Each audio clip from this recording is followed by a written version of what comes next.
അത് ശ്രീ മുകേഷ് എന്നുള്ളതല്ല, ആരായാലും ഏത് പദവിയിലിരിക്കുന്നുണ്ടെങ്കിലും അത്തരത്തിലൊരു ആരോപണം വന്നിട്ടുണ്ടെങ്കിൽ ആ പദവിയിൽ നിന്ന് മാറി നിന്ന് തന്നെ ആരോപണത്തെ നേരിടണം. എനിക്കതിൻ്റെ ടെക്നിക്കാലിറ്റി അറിയില്ല. കാരണം ഇപ്പോൾ അക്കാഡമി ചെയർമാൻ സ്ഥാനം പൊളിറ്റിക്കൽ അപ്പോയിൻമെൻ്റ് ആണ്. അപ്പോൾ അതുകൊണ്ട് അതിന് ഒരു പൊളിറ്റിക്കൽ ഡിസിഷൻ എടുക്കാം. പിന്നെ MLA ഒരു ജനപ്രതിനിധിയാണ്. അപ്പോൾ അതിൻ്റെ ലീഗൽ സൈഡ് എന്താണെന്ന് നോക്കിയിട്ട് തീർച്ചയായിട്ടും തീരുമാനത്തിലേക്ക് വരും എന്നുള്ളതാണ് എൻ്റെ വിശ്വാസം. വരണം എന്നുള്ളതാണ് ആഗ്രഹവും. അന്വേഷണത്തെ നേരിടുമ്പോൾ സ്വാധീനിക്കപ്പെടുന്ന ഒരു പദവിയിൽ ഇരുന്നു കൊണ്ട് അന്വേഷണം ഉണ്ടാവാൻ പാടില്ല എന്നുള്ളത് തന്നെയാണ്.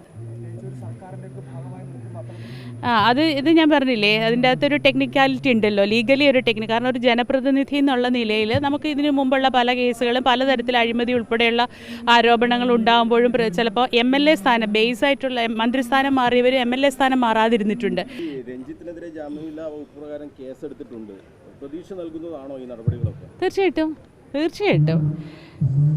കാരണം ഒരു സ്ത്രീപക്ഷ നിലപാടില്ലാതെ പല സ്ത്രീ വിരുദ്ധമായിട്ടുള്ള പല ഒരു പ്രവണതകളും പല ശീലങ്ങളും പിന്നെ കുറേ കഴിയുമ്പോൾ ഇങ്ങനെയൊക്കെയാണ് എന്ന് പറയുന്ന ഒരു നോർമൽ സ്റ്റേറ്റ്മെൻറ്റിലേക്ക് എന്തുകൊണ്ടോ അധപതിച്ച ഒരു മേഖല തന്നെയാണ് സിനിമ.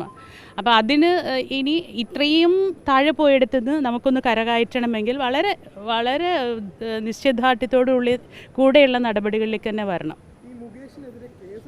കാരണം ഗുരുതര ആരോപണങ്ങളാണ് തുടർച്ചയായിട്ടുണ്ടാകുന്നത്. ഇപ്പോൾ ഒരു നടി പറയുന്നത് ആ നടിയുടെ അമ്മയോട് വരെ മോശമായി പെരുമാറിയെന്നാണ്. അപ്പോൾ അങ്ങനെ ഒരാൾക്കെതിരെ കേസെടുക്കേണ്ടത് അങ്ങനെ വരും. ഞാൻ ആദ്യമേ പറഞ്ഞല്ലോ, അതിൻ്റെ ഒരു എനിക്കറിയില്ല, എനിക്ക് അതിനെക്കുറിച്ച് കൂടുതൽ കമൻറ്റ് ചെയ്യാൻ അറിയില്ല, അതിൻ്റെ ഒരു ലീഗൽ സൈഡൊന്നും അറിയില്ല. പക്ഷെ തീർച്ചയായിട്ടും വ്യക്തിപരമായുള്ള അഭിപ്രായം എന്ന് പറഞ്ഞാൽ ആരാണെങ്കിലും കൃത്യമായ ലീഗലി ഏത് നടപടിയിലേക്കാണോ പോകേണ്ടത് അത് പറഞ്ഞാൽ സ്ത്രീക്ക് നിയമത്തിൻ്റെ വശത്തു നിന്നും ധാർമ്മികമായ വശത്തു നിന്നും കിട്ടേണ്ടുന്ന എല്ലാ പ്രിവിലേജുകളും ഈ കാര്യത്തിൽ കിട്ടണം.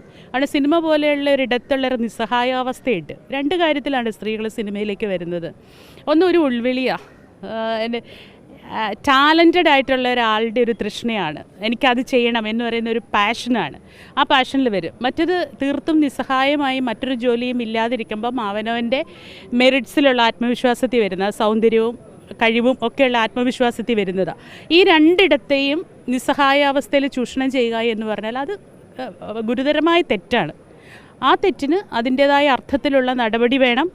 അത് നിയമത്തിൻ്റെ ഒരു ആനുകൂല്യവും പറ്റി മറുവശത്ത് പോകാതിരിക്കാനുള്ള ഒരു ജാഗ്രതയും ആ ഒരു പ്രിവിലേജ് സ്ത്രീക്കുണ്ടാവണം. ഇതിൽ പലരും പരാതി നൽകുന്നില്ല.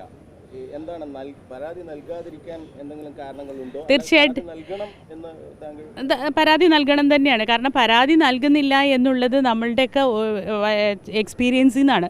പലപ്പോഴും പരാതി കൊടുത്തിട്ട് ആ പരാതി വേണ്ട വിധം പരിഗണിക്കപ്പെടാതിരിക്കുകയും പരാതി കൊടുക്കുന്ന ആൾ അവസാനം മോശമാവുകയും ചെയ്യുന്ന എക്സ്പീരിയൻസ് ഒരുപാട് ആൾക്കാർക്കുണ്ട്. ഞാൻ തന്നെ പോലീസിൽ പരാതിപ്പെട്ട കാലങ്ങൾക്ക് മുമ്പ്, എൻ്റെ കല്യാണത്തിനൊക്കെ മുമ്പ് പോലീസ് പരാതിപ്പെട്ട ഇൻസിഡൻസ് ഉണ്ട്. പക്ഷേ അവിടെ വരുമ്പോൾ പോലീസ് ഔദ്യോഗിക റാങ്കിലിരിക്കുന്ന പോലീസുകാർ ലൊക്കേഷനിൽ വന്നിട്ട് ഇതിനെ ഡൈല്യൂട്ട് ചെയ്യും. അവർക്ക് വേണ്ടി, പ്രൊഡ്യൂസർക്ക് വേണ്ടിയോ ഡയറക്ടർക്ക് വേണ്ടിയോ ഒക്കെ സംസാരിച്ചിട്ട് നിങ്ങൾ ഒരു സ്റ്റാറല്ലേ, ആർട്ടിസ്റ്റല്ലേ, നിങ്ങൾക്ക് നാണക്കേടല്ലേ പൊതുജനം അറിഞ്ഞാൽ. അപ്പോൾ അത്ര നിരുത്തരവാദപരമായി സമീപിച്ചുകൊണ്ടിരുന്ന ഇടത്തു നിന്നാണ് ഇത്ര സ്ട്രോങ് ആയിട്ടൊരു സ്പേസ് കിട്ടിയിരിക്കുന്നത്. ഈ സ്പേസ് ഭയങ്കര അനിവാര്യമായിരുന്നു, വലിയൊരു സ്പേസാണ്. ആ സ്പേസിൻ്റെ ആത്മവിശ്വാസം ഊർജ്ജമാക്കി മാറ്റി സ്ത്രീകൾ വരിക തന്നെ വേണം.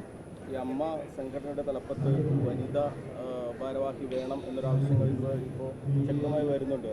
അങ്ങനെയാണോ?